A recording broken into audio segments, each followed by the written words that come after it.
The doctor turned the screen away from me, as if hiding something the monitor had already failed to hide. Her hands were trembling, so small, so human, and she whispered beneath the hum of machines, "You need a divorce." I remember the words before I remember the look on her face, the way the room seemed to tilt, like someone had pulled a plug on the life I believed I had built. For a moment I thought she was talking about my safety. I thought she'd seen a complication, something medical, something urgent about the baby. The idea of losing a child fit neatly into the set of worst nightmares I had rehearsed in the nights, with my head turned toward the dark. But the whisper that followed wasn't about chromosomes or heartbeat. It was about my marriage. "Not because of what he's doing to you right now," Dr. Claire Brennan said, eyes fixed somewhere between my hands.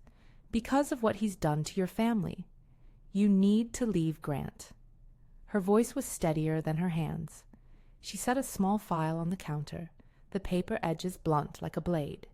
"You need to see this." I took the folder as if it might burn me. Inside were printed emails, a spreadsheet of transactions, a shaky but clear confession from a nurse, someone named Molly, who'd written everything down and signed it. There was a donor release form, a wire transfer receipt for $50,000, and a few screenshots of messages I didn't understand yet. One line made my chest go cold. The donor's name, Derek Sykes, appeared again and again, listed where my husband's sample should have been. When I left the clinic, I walked past snow on the hospital lawn, and each step sounded like someone was inside my head rearranging furniture. I remember thinking, absurdly, that the sky seemed the same as it had that morning. Clean, bright, the kind of blue my grandmother used to save for a sundial in her garden. The world had not noticed that my life had been set on a crooked track. Only one person in that room had told me the truth, and it felt like the room itself was an accomplice. Let me start from the beginning.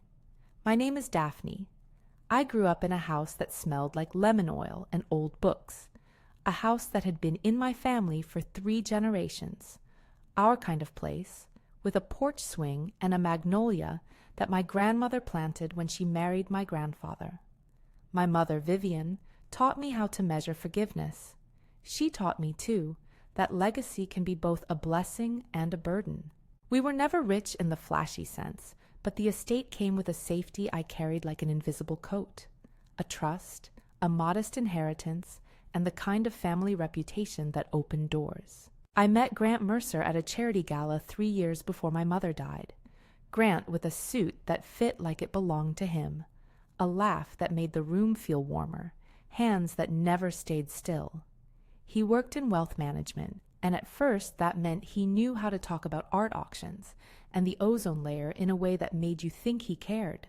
He was attentive in small, convincing ways, the way he remembered what I liked for coffee, the way he stayed late to help fold programs, the way he listened to my mother's stories and laughed at the right beats. My mother, who rarely said anything unkind about anyone, did not like him at first.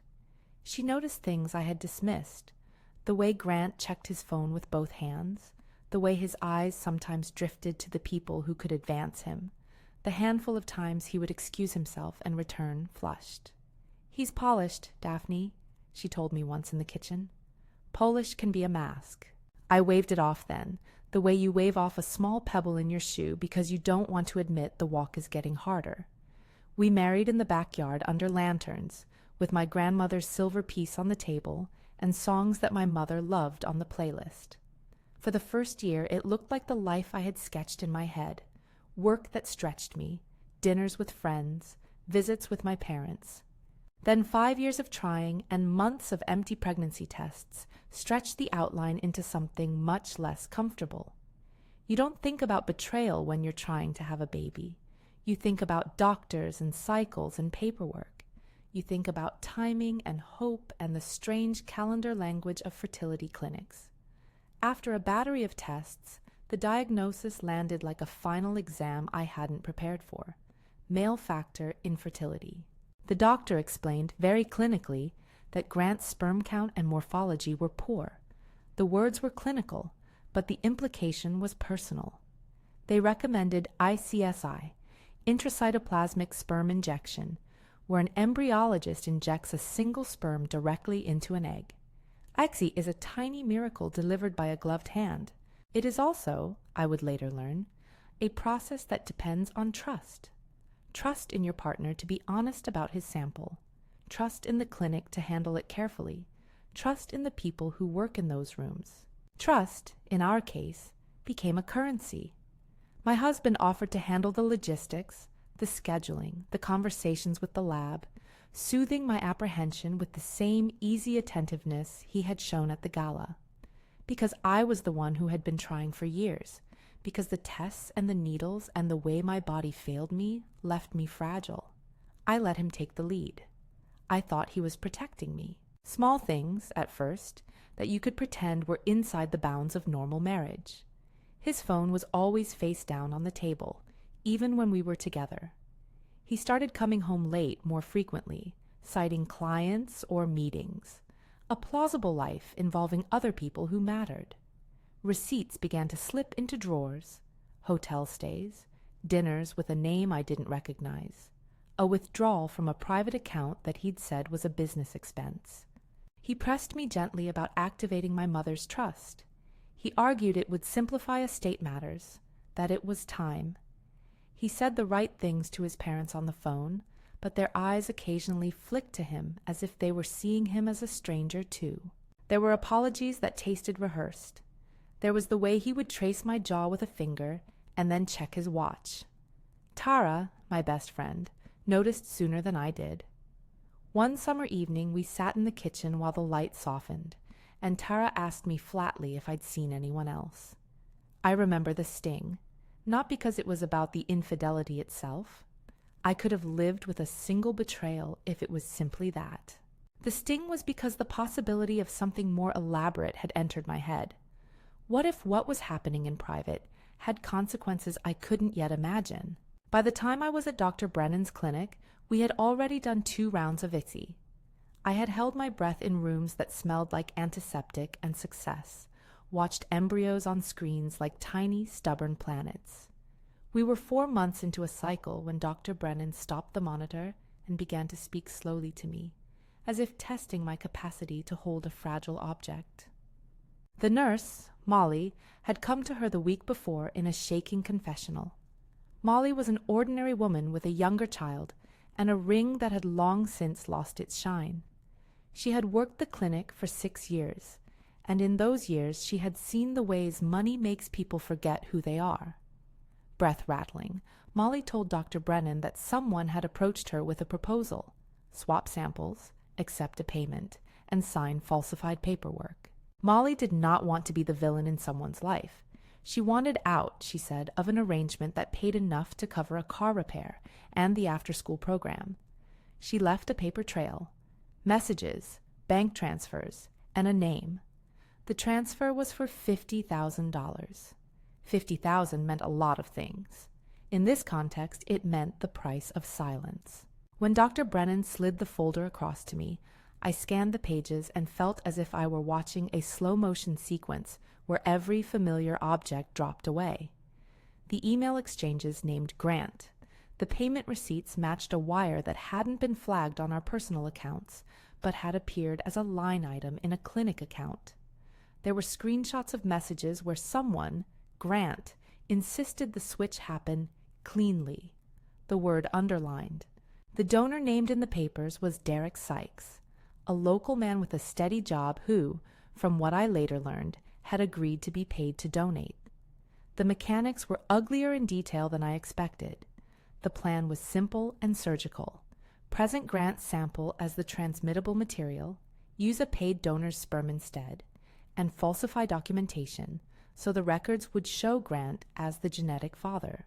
If anyone questioned parentage down the line, as a prenuptial clause in our marriage contract hinted might happen, there would be a paper trail that placed the responsibility on me, not on him.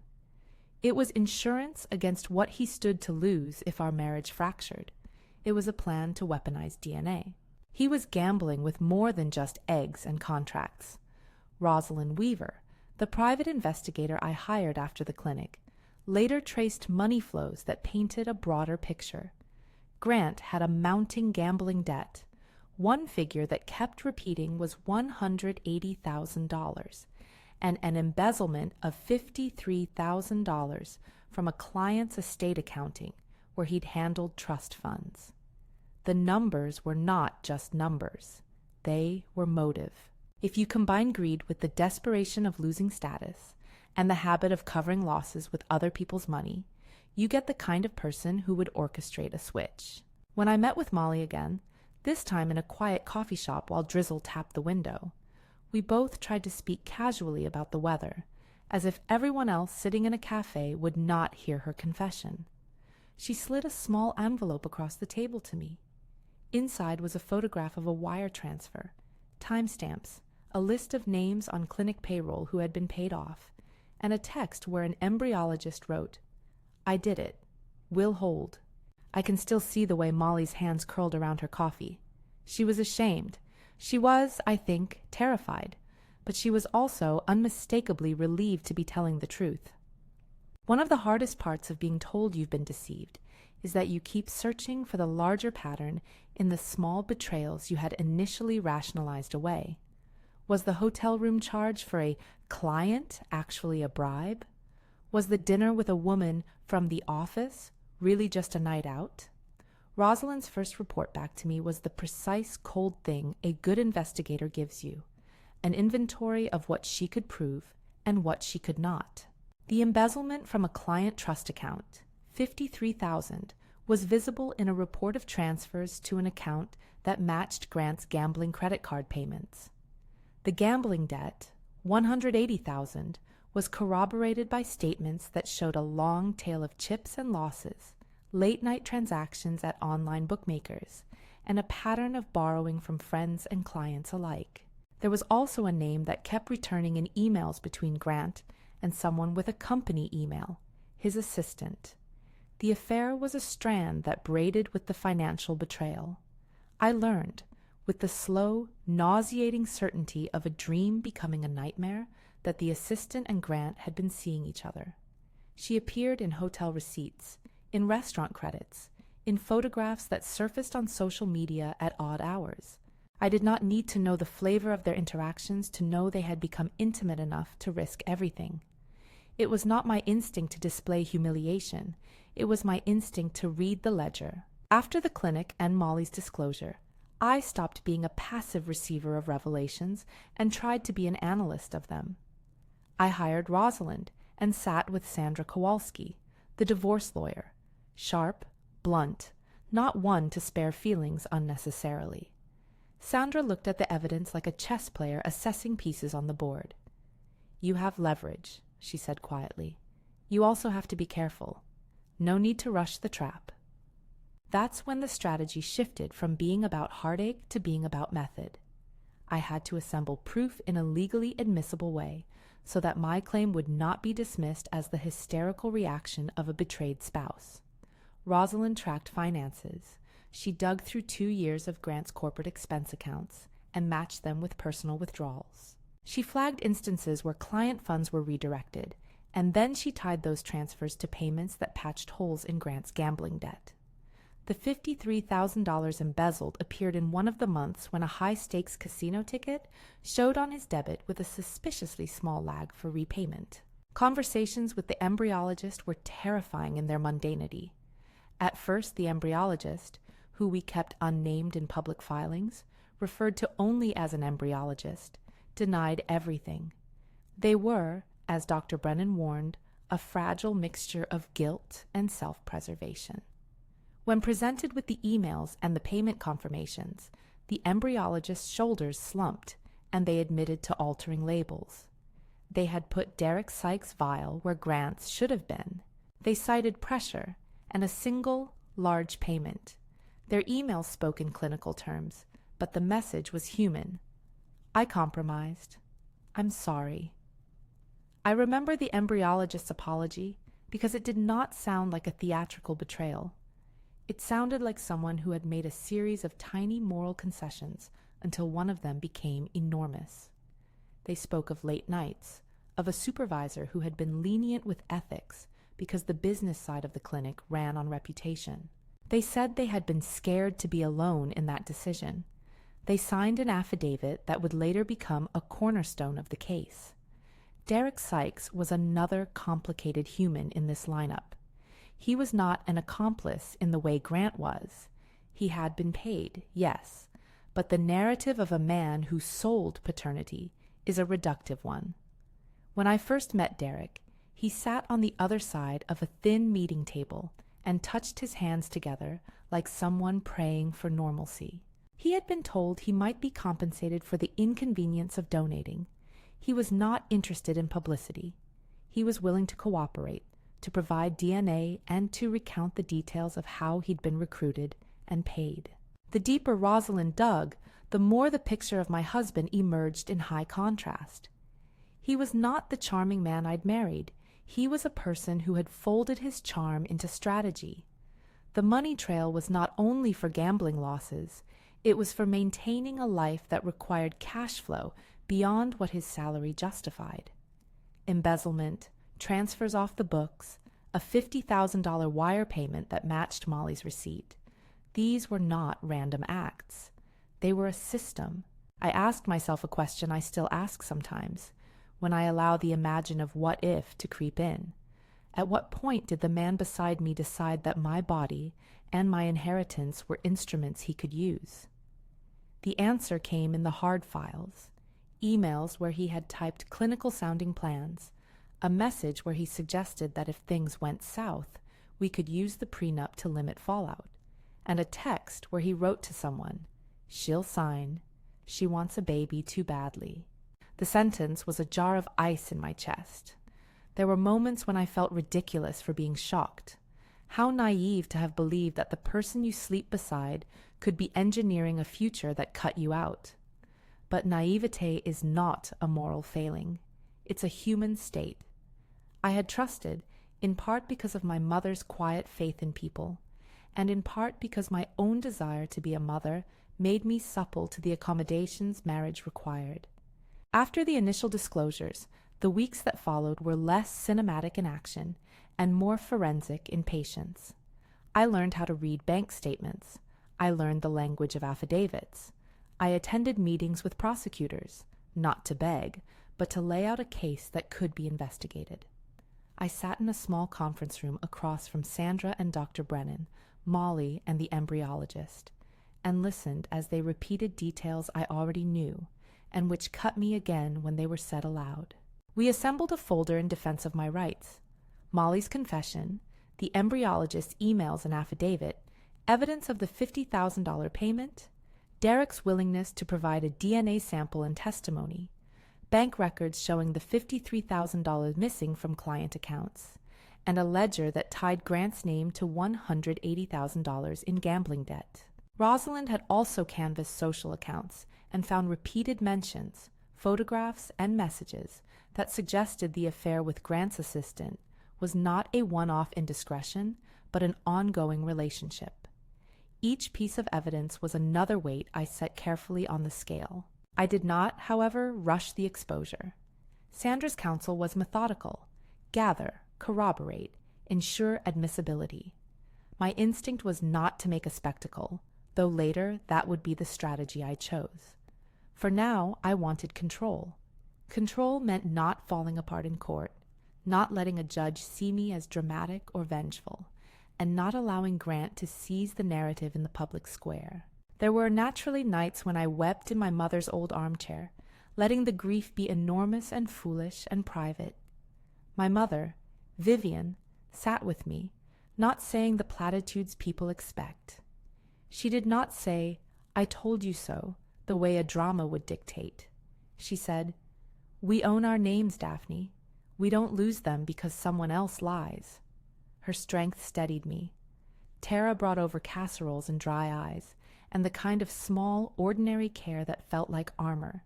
Something else hardened in me during those weeks, an awareness that the fight before me would not only be for my inheritance or for retribution. It would be for the truth of the child growing inside me. The baby's life would not be defined by paperwork. I promised myself that regardless of biology, I would protect this child's dignity. There is a line in the file that made me angry in a way I had not permitted myself to be. Grant's plan, in full, would have left me exposed, legally and financially, if the child's paternity were ever questioned. The prenup had a clause about infidelity that could be activated to remove me from certain benefits. That clause had been the logic behind the plot. It was an instrument he, and those who helped him, hoped to wield.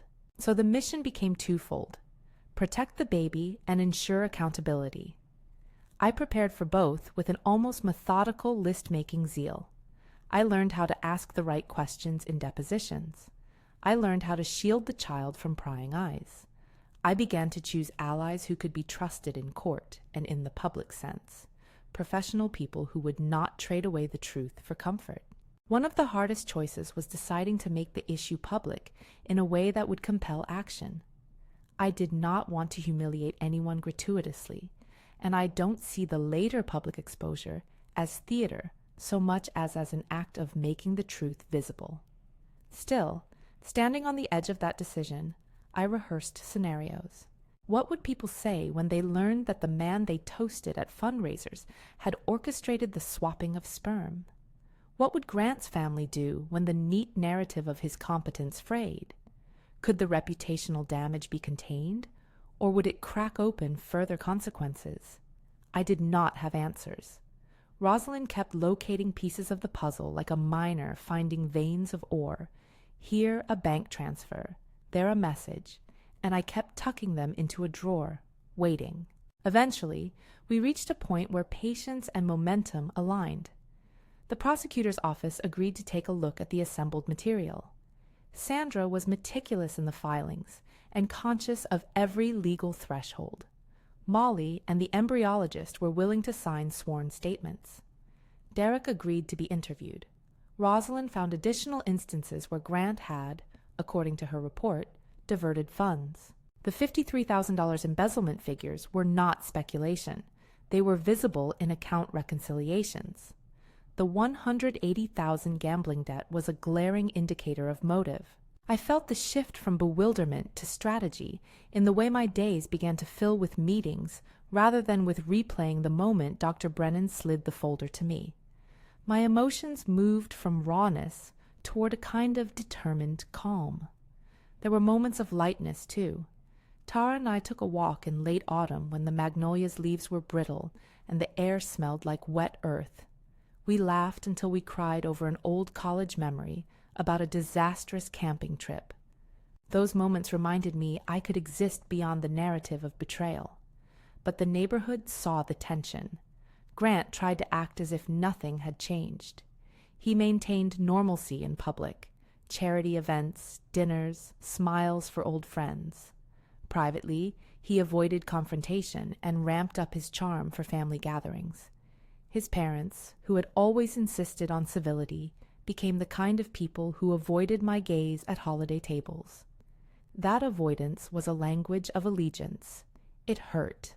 Walking into the clinic on the day Dr. Brennan handed me the folder, I had thought the worst would be that someone had been careless. I did not anticipate that someone I loved enough to share a bed with would fabricate my future for personal gain.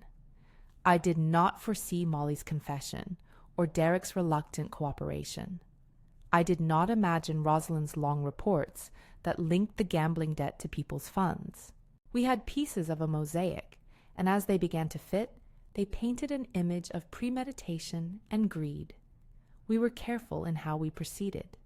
The last thing any of us wanted was to let the narrative be stolen by gossip or by Grant's polished apologies. I learned how to let the pieces of evidence speak for themselves, to keep the narrative legal and factual. Yet, even with a legal case forming, the bitterness remained, less as a corrosive force, and more as a clarity that sharpened my focus.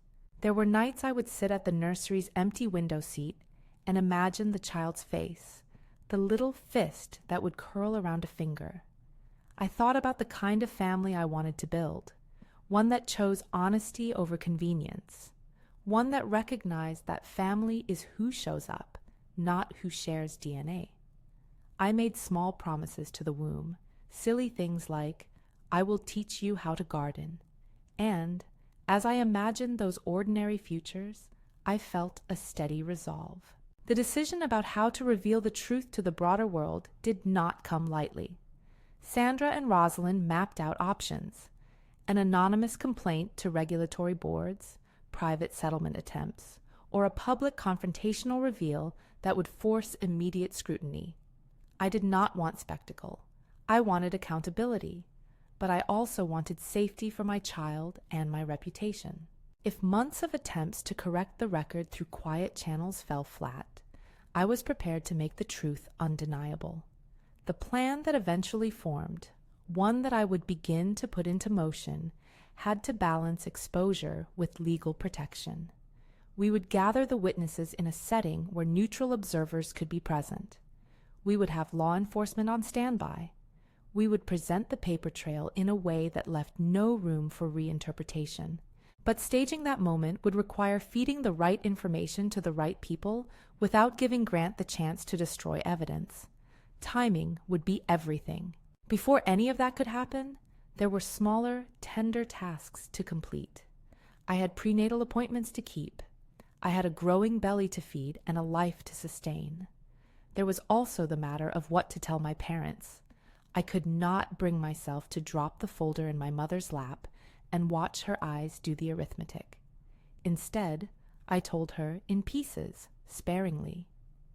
She listened, and then she came to the meetings with Sandra, her soft presence a counterpoint to the cold facts.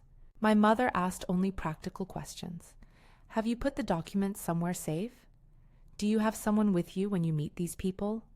Her tone was unadorned. She did not say more because she did not think anything more needed saying. People talk about justice as if it's an endpoint, a stamp you receive once the system has run its course. It is not. Justice starts with truth, and truth is a violent thing to lay on a table. It must be assembled, verified, and then presented. The process is painstaking. It involves conversations with people who carry their own shame, Molly and the embryologist, and coordination with professionals who know the rules. It is a mosaic made of fragile pieces, and my job was to keep them from being shattered by missteps. If I had a physical sense of what it meant to be betrayed at this scale, it would be a house with the foundation eaten out from beneath. You can patch the cracks, shore up the beams, and begin again. But first you must know what was taken and how. In my case, what was taken was a future where the lines between my body, my finances, and my marriage were separate and respected. What was taken was the assumption that the person who shared my bed would not weaponize our most intimate trust. As the calendar pages turned, Rosalind kept finding threads. She discovered transfers from corporate accounts into shell accounts, and one line item, suspicious in its timing, matched a payment to a clinic staff member on the same day as a donation to a gaming site. The details were dry, but they knitted into a narrative about motive. The $50,000 payment to Molly was not charity. It was a purchase. The embezzlement of $53,000 was not an accident. It was a replacement for a lost bet. The $180,000 gambling gap explained why someone might rationalize taking a shortcut. There are moments when you understand the statistical coldness of betrayal. It usually involves a combination of motive and opportunity. Grant had both. He had access to client funds, and he had a debt that demanded replenishment. He had, as we later would prove, an affair partner who could help provide cover. He had a place in a network that could find a clinic willing to look away for the right price. Knowing this changed the tone of my grief into something more like strategic indignation. If you had told me a year earlier that my life would be reduced to the facts of a legal file, I'd have laughed at you. Yet, here I was, organizing documents, rehearsing what I would say to authorities, and learning to speak in plain sentences about crimes that felt like personal violations. I had a prosecutor listen, and they agreed that the material warranted a formal inquiry. That, more than anything, made the effort feel legitimate. What I could not predict was how ordinary the allies would be. Tara's quiet presence, my mother's steady hand, Dr. Brennan's moral courage to turn over that folder. The whistleblowers were not heroic in the comic book sense. They were human, fraught, and flawed. Molly confessed because she could not tolerate the lie. The embryologist cooperated because conscience outweighed fear. Each person who stepped forward carried their own cost. I owed them gratitude and measured handling. We began to talk about optics for the eventual exposure, how to present evidence without degrading the people involved, how to bring Derek into a setting where he would not be bullied, how to ensure that Molly's family would not be victimized in the press. The decisions weighed on me. I wanted justice, but I also wanted mercy where mercy was due. I wanted consequences for those who orchestrated harm, but I did not want to treat human failures as fodder for cruel spectacle. And then there was the morning I sat at my desk with Sandra and Rosalind and realized the window for a clean resolution was closing. Grant was becoming more careful. He had unmistakably begun erasing things. Emails that had existed vanished from his devices. Accounts were being shuffled. The old charm had turned into caution. It felt, in that moment, like the last scene before a stage door closes. That evening, I found myself in the nursery again, smoothing a small blanket, tracing the embroidered edges with my thumb.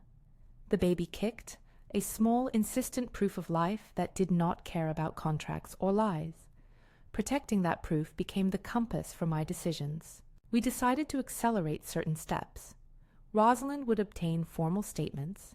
Sandra would file a temporary motion to freeze certain assets connected to the trust, and I would draft a statement, carefully worded, to present to the small circle of family and friends before anything public happened.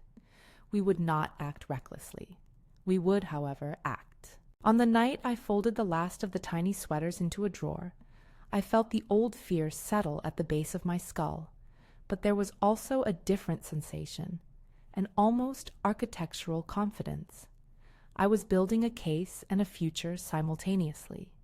The house in my mind was being rebuilt from foundation up, this time with better plans. I was no longer only the person who had sat in the ultrasound room and heard the whispered command to leave. I was the person who had turned that whisper into a dossier. The next morning, as I stood in the kitchen making coffee, a text came through from Rosalind. "We've got confirmation on the $53,000. The embryologist is ready to sign. Derek will meet next week. Molly is prepped." It was a line of dominoes in motion.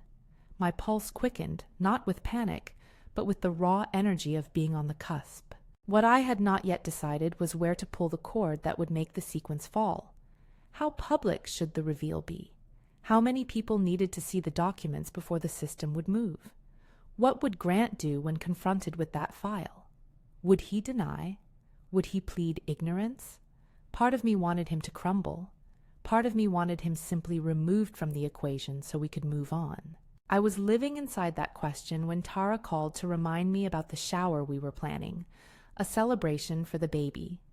At first, I had wanted it to be small and private, but Tara, with her practical ferocity, suggested it might be the perfect setting to gather people who would corroborate the truth if we needed them. The idea lodged in my mind like a seed. If we assembled the right witnesses in a safe place, in front of people who mattered to Grant, family, friends, colleagues, perhaps the narrative could be shifted before he had a chance to rewrite it. The decision to use a celebration as a stage for truth felt, on paper, dramatic. But the more I thought about it, the more tactical it seemed. A controlled environment, witnesses who could testify to what they heard, authorities on standby if things escalated. It would be intentional, not vengeful. I told Sandra about the plan, and she nodded in a way that suggested danger and prudence in equal measure. "We'll keep law enforcement notified," she said. "We'll make sure evidence is secured, but you should be prepared for the personal fallout. This is a scalpel, not a sledgehammer. We must use it carefully. There is a particular kind of stillness that comes right before you make a decision that will irrevocably change public perception of someone you once loved. In that stillness, I packed the dossier into a secure folder, wrote a note to my future self, small phrases like, keep steady, protect the baby, protect the witnesses, and close the drawer. The act was symbolic, yes, but it also felt necessary. It was a way of sealing my intent. As days shortened and the magnolia shed its last leaves, the pieces continued to assemble. Molly texted a line that read simply, I'll be there. I can't live with this on my conscience. Derek confirmed the meeting. The embryologist finalized their affidavit. Rosalind sent a crisp email with timelines. Sandra filed preliminary motions to ensure that financial movement could be monitored. The gears of the system began to turn. There were afternoons when I felt the old, hollow ache of betrayal. But they were shorter now. My daily life filled with research about parental rights, conversations about prenatal care, and the ordinary tasks of nesting. I chose colors for the nursery that felt like sunlight filtered through leaves. I took a prenatal yoga class once a week and learned to focus on breath as a way to ground myself when rage or grief tried to seize me. And then came the day when Dr. Brennan called to ask if I could come in one more time before a planned appointment. She said she had more to show me. The clinic had been careful with records, but more evidence had emerged. An embryologist's work log with timestamps that matched the moments the samples had been switched, and another message thread where someone had written, "Confirm 50K wire," with an attached screenshot. Dr. Brennan's face was pale but resolved. "This all has to be handled with care," she said, "but it cannot be ignored." When I left her office that time, it felt less like stepping into chaos and more like stepping into a room where I had finally learned the contours of the terrain. I had allies who had broken ranks to tell the truth. I had documents that mapped the wrongdoing. I had a child who would be born into a life that might be safer because of what we were doing. The line between private pain and public accountability was thin. My resolve hardened, not into something cruel, but into a form of protection. Protection for the child I loved before it was born. Protection for the whistleblowers who had risked so much. Protection for the family estate my grandmother had preserved. We were, by then, moving toward a moment. The pieces were stacked, the witnesses prepared. The plan to bring everything into the light was no longer a hypothetical. I found myself thinking of the garden behind my mother's house, the way the magnolia's branches arced like an open hand. I wanted truth to be as visible as those branches. On the morning I decided to commit to a date, I sat quietly with the dossier and read every line until the words blurred. Evidence, motive, opportunity. The hunger for the life we had imagined had become the mechanism for its theft. The theft had been deliberate, funded by lies and assisted by concessions of conscience. I made a list, then folded it and put it in my pocket. It was a small ritual, an anchor for the storm I felt approaching. The first name on that list was not Grant's. It was my child's. I wanted, more than anything, to create a story for them that began with honesty and resilience. That afternoon, I called Sandra and Rosalind and told them the date I wanted for the gathering. It would be at our home, a manageable size, witnesses who cared for me, and, most importantly, people who would not be complicit in allowing Grant to rewrite the record. As evening settled, I stood by the nursery window again, a book resting on my lap that I had not read. The house hummed with the quiet of decisions being made. Somewhere in the silence I heard my heart, steady and determined. The whisper from the clinic echoed in my memory. "You need a divorce." And I understood then that the whisper had been less a command and more a permission. Permission to choose myself. To stop pretending that silence could be a shelter. It was permission to turn a whisper into a plan. If you love true life stories like this, consider subscribing. I share these kinds of stories weekly. The days that followed felt like the steady, calculated work of a mason rebuilding a wall. There were calls and meetings, but also small domestic moments that tried, stubbornly, to be ordinary. Folding a tiny onesie, answering clinic questions about prenatal vitamins, letting the baby kick against the inside of my ribs like a secret drum. Those ordinary things anchored me when strategy got heavy. We chose the date for the gathering with precision that surprised me. It would be a baby celebration, a shower framed as simple and happy, hosted in our garden under the magnolia.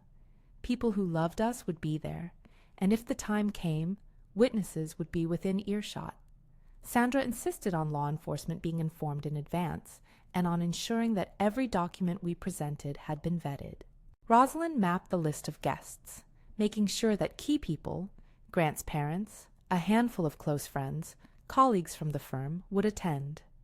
Molly and the embryologist agreed to come quietly.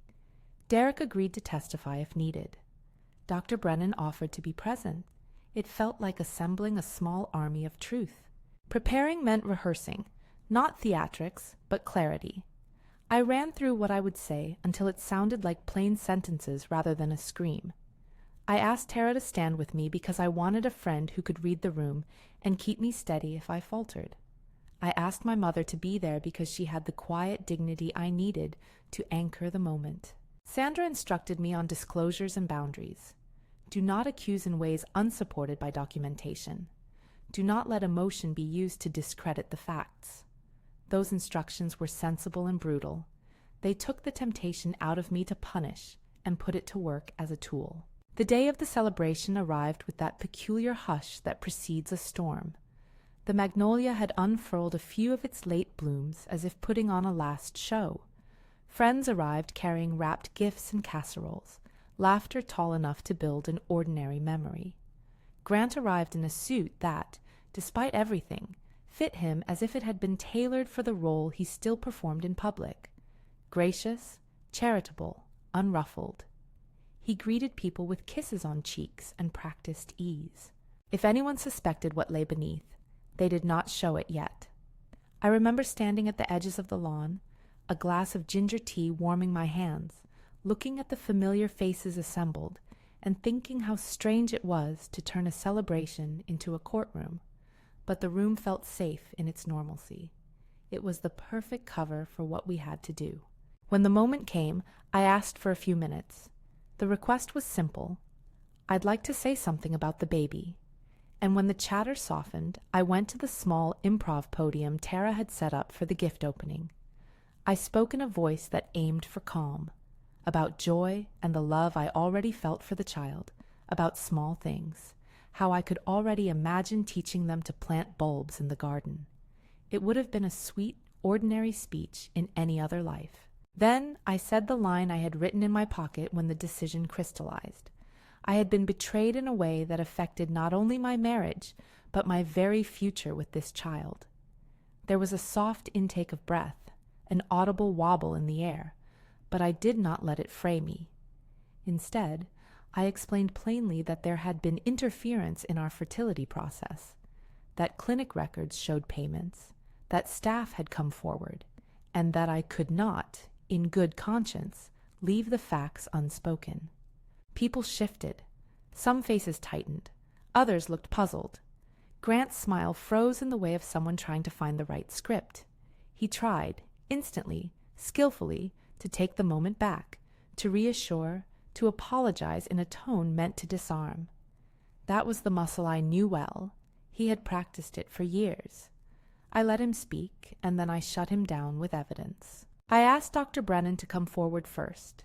She walked to the podium with the pale decisiveness she'd shown in the clinic. She described the internal report Molly had submitted, the messages, and the wire transfer that matched a $50,000 payment. She did so without theatrics. The facts landed with the weight of documents, not of moralizing. Then Molly stepped forward and read, slowly, the confession she had written in her own hand, how she had been approached, how she had accepted the payment, and how the package had been smuggled through a back channel of favors. I watched Grant's face as the words left Molly's mouth, a mask of controlled disbelief, the kind that says to the audience, I am sympathetic but misled. Then I called Derek to the front. He came up after a nervous pause, hands folded like someone steadying himself. Derek described being recruited and being paid. He described handing over a vial and signing papers he later realized were falsified. He answered questions with a voice that was small but steady. People heard him say, in plain words, that he had been paid to provide sperm, and that his sample had been used in place of Grant's. Next, Sandra, with her lawyer's cadence, asked for the embryologist's affidavit to be read. It contained words that were both clinical and human, admissions of altered labels, email trails where the embryologist had written, "I did it, will hold," and timestamps that matched the moments the samples were switched. The emails were in the folder I had carried like a weapon and a shield. They named names and showed the mechanics. Rosalind circulated bank records that matched wire transfers. The narrative no longer relied on impressions. It was a ledger. I read aloud an excerpt from a payroll report that showed the $53,000 had been diverted from a client trust to a shell account that later matched gambling payments.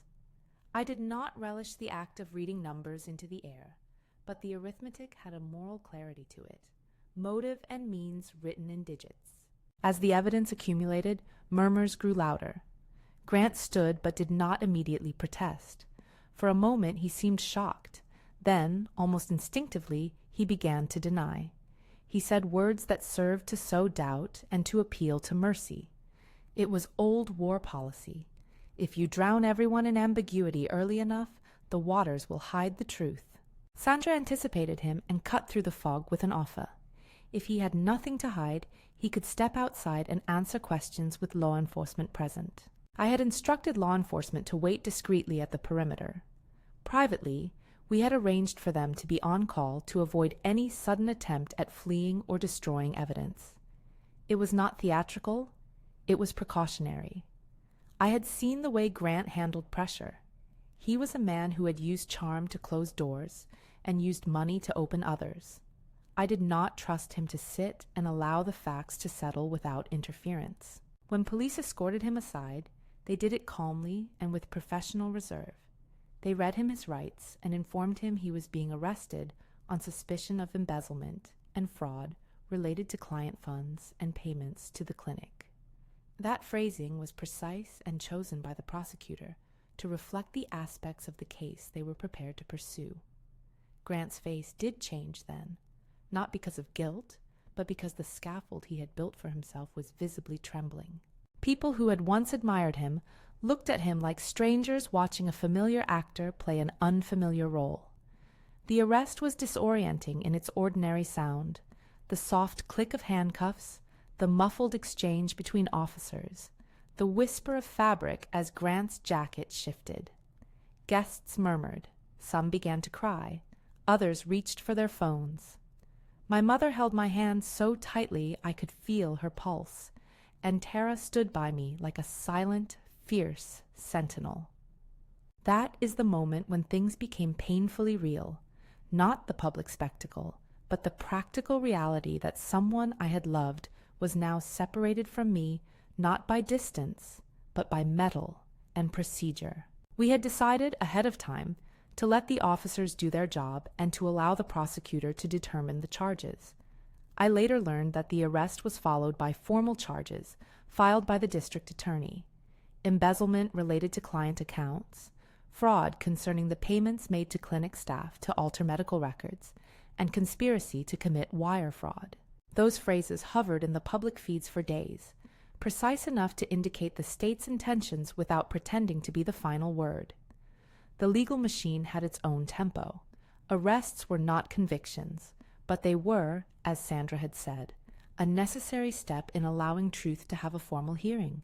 There was fallout in many small places. Grant's assistant, whose name had been a recurrent thread in Rosalind's reports, resigned from the firm the next day. Grant's parents, who had looked at him with a kind of polished denial for months, now found themselves publicly associated with a scandal. Some friends stopped returning calls. Others offered help I would not have taken even if it had been sincere. The firm where Grant worked launched an internal audit, and clients received notices about potential breaches in account handling. The garden where we had hosted the party felt, for a while, like sacred ground where truth had been planted. In the weeks that followed, the process cooled to a clinical rhythm: interviews, subpoenas, depositions. Rosalind and Sandra worked with prosecutors to ensure the evidence was organized and admissible. The embryologist provided a sworn affidavit. Molly submitted herself for questioning and expressed remorse. Derek provided a DNA sample and detailed his interactions. Each person who cooperated did so at a cost. They risked ridicule, loss of employment, and the complicated fallout that comes when private wrongdoing is made public. I made sure, as much as possible, that their participation was respected and shielded. We did not want to create a theater of blame. In court filings and meetings, the prenup that had once been a specter of possible humiliation became a tool in a different way. Sandra argued, and the papers reflected, that the evidence undermined any claim from Grant that the child's paternity was an act of infidelity on my part. The clause, which could have been turned against me, lost its potency when faced with proof of tampering and fraud. Legally, the case now turned on the integrity of processes and the criminality of those who had altered them. The divorce was a quiet, precise legal act compared to the theater of the arrest. We negotiated terms through counsel, and the divorce was finalized in a few months. It was not an act of celebration. It was a formal severing that allowed me to reclaim autonomy. As part of the settlement, certain assets were protected, and the trust arrangements were clarified in ways that ensured the child's security. I do not relish the particulars of financial negotiation, but I will say plainly that the outcome secured the resources we needed to grant the child a life without the legal jeopardy Grant had sought to manufacture. Grant, meanwhile, faced the legal process I had set in motion. He was charged and arraigned. His defense began the slow work that attorneys do to contest evidence. I cannot tell you how those proceedings concluded in terms of sentencing. Those matters continued to move through the courts in their own time frames. What I can tell you is that for the first time in a long stretch, Grant's public image had cracked. Invitations halted. Boards and committees distanced themselves. The social currency that had lubricated his behavior became scarce. There was, as the papers like to say, an ongoing investigation into the financial irregularities. Prosecutors examined the transfers, the shell accounts, the ledgers that had once been hidden behind corporate language. Those processes were, understandably, public in their trajectory, but private in their details. I committed to letting them unfold without turning the judicial process into a personal vendetta. Justice has its own priorities, and part of stepping into agency was trusting institutional mechanisms to do their work, while I tended to the life I was growing in my body. The baby arrived on a spring morning that smelled like rain on warm earth. I labored surrounded by people who had become my chosen family, Tara and my mother at my side, Dr. Brennan checking in between shifts, Sandra texting updates from the courthouse. The labor was long and humbling, and when the child finally settled on my chest and let out a small, decisive sound, everything that had been legalese and ledger lines condensed into a single incandescent truth.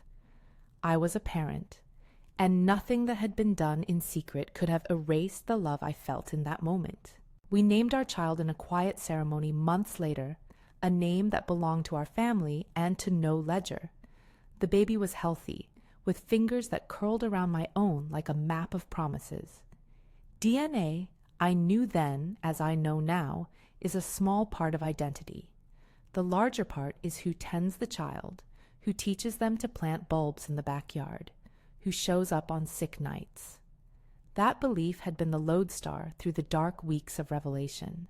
I had promised myself, long before the legal process had concluded, that whoever this child was genetically, they would be loved, protected, and given a life unshadowed by the crimes of adults. There were reconciliations that surprised me. My mother, who had been my constant, became more present in ways I had not expected. She insisted on moving closer for a season, and taught me, again, how to mend things that felt broken. She helped plant seedlings with me last spring, showing the child how soil can be coaxed to life. Tara and our small circle of friends became, in my mind, family, people who had chosen me when the man who shared my bed had chosen otherwise. Molly received a letter from her supervisor offering help with employment counseling. The embryologist found work at a research lab where oversight was stricter and transparency emphasized. Derek returned to his modest job and, with counseling and support, seemed to find his footing. I tried, in my own clumsy ways, to protect the dignity of those who had cooperated. I understood that people are not single stories of wrongdoing or redemption. They are more complicated, and their participation in the truth had to be met with tempered grace. The estate and the trust my grandmother had preserved remained, in the end, in my stewardship. That was not some dramatic coup. It was the result of legal clarity and the protection that Sandra negotiated. Reclaiming that legacy felt less like victory over Grant and more like honoring the hands that had tended our family property for generations. I wanted the magnolia to survive, and I wanted the porch swing to keep creaking when grandchildren sat on it decades from now. That vision steadied me in nights when the court's slow clock seemed to grind down hope. People sometimes ask whether I felt vindictive watching the events unfold. The truth is more complicated. There was satisfaction, a precise, cold satisfaction, in seeing truth displace deceit. But there was also weariness. Traversing public shame is exhausting. To see a man reduced was not, for me, a joy so much as a necessary step toward safety. What sustained me was not revenge, but the protection of the child and a reclaiming of my life. The moral lessons we pull from these kinds of experiences can sound pithy, but mine crystallized into a few clear realities. First, trust is fragile and must be tempered with oversight. Loving someone does not mean surrendering every safeguard. Second, money warps the boundaries people otherwise observe. Budgets and ledgers, when misused, become instruments of harm. Third, family is not solely biological. It is the people who stand by you, who tell the truth even when it costs them, who show up in practical ways. My mother, Tara, Dr. Brennan, Molly, Derek, Rosalind, Sandra. These were the family that my child and I needed. I also learned how different truth-telling looks from spectacle. The public moment at the garden did not feel like a victory lap. It felt, rather, like turning the light on in a room where someone had been quietly rearranging the furniture of my life. It was necessary because private appeals had failed, and because secrecy was a weapon in the wrong hands. Presenting evidence was an act of clearing the air, not of shaming for pleasure. There were, of course, days when the past intruded. News clippings, friends who asked awkward questions, the occasional social media commentator who made cheap assumptions. On those days, I tried to be gentle with myself. Trauma is not a tidy package with a single ribbon. It unravels in threads and knots. Understanding that some days would be rope and others frayed string allowed me to be less punitive about progress. Years later, when the immediate whirl of litigation had calmed into a quieter life, I found a rhythm I had not believed possible in those first dark months. I taught my child to press bulbs into the soil, to watch seasons as if they were sentences in a long, patient story. We read on the porch, fingers sticky with jam, and I told stories about small rebellions, planting something even when the forecast warned frost, choosing a friend who insists on showing up. I taught them the names of the flowers my grandmother had planted, and we made a garden map together. Grant's presence dimmed from our life the way a weathered photograph fades at the edges. I do not track his every move. I allowed the legal system to do what it needed to do, and I tended my own life. The public curiosity waned. The magnolia bloomed again the following spring, as if nothing had marred its cycles. Sometimes, when I watered the bed of bulbs, neighbors would smile and ask about the baby. Sometimes old acquaintances would pass and offer clumsy condolences or awkward cheer. Those interactions taught me to accept both the discomfort and the kindness of ordinary living. I often return in quiet moments to the ultrasound room and the memory of Dr. Brennan turning the monitor away. For a long time, that image was a wound. Now it reads more like an opening, a painful beginning that forced the work I needed to do to protect myself and my child. Her whisper, "You need a divorce," resonates not as an imperative, but as a liberation. It was the nudge that allowed me to stop collapsing the needs of a child and the safety of a family into the preservation of an illusion. If there is one piece of advice embedded in this confession, it is this: choose the people who will surround you carefully. Choose friends who will sit in kitchens at midnight and say, plainly, something doesn't add up. Choose professionals who will translate cold documents into a story that holds up in court but does not shred you in public. Choose, above all, to protect the life you carry if it depends on you. I have tried, in retelling this, to avoid turning pain into spectacle. My aim is not to enthrall anyone with scandal, but to mark a path through the bewilderment that betrayal creates. There was a long arc from that whispered moment in the clinic to the day my child lapped at a puddle in the yard, laughing at the sound. The arc included disappointment, rage, legal labor, the kindness of imperfect people, and ultimately, the small, steady work of building a life that would not be defined by someone else's deceit. When I think of the person I was at the clinic, fragile, stunned, unsure, I see how agency can grow out of shock. Agency is not instantaneous. It is a series of quiet decisions: to call a lawyer, to hire an investigator, to keep a folder in a safe place, to ask a friend to be present at a party. Those small decisions, repeated and deliberate, become the architecture of a larger life. And now, years on, when I sit with my child in the garden under the magnolia, I tell them about gardening and seasons, and how some trees survive storms and regenerate. I tell them that family is not a bloodline, but a list of people who show up when you need them most.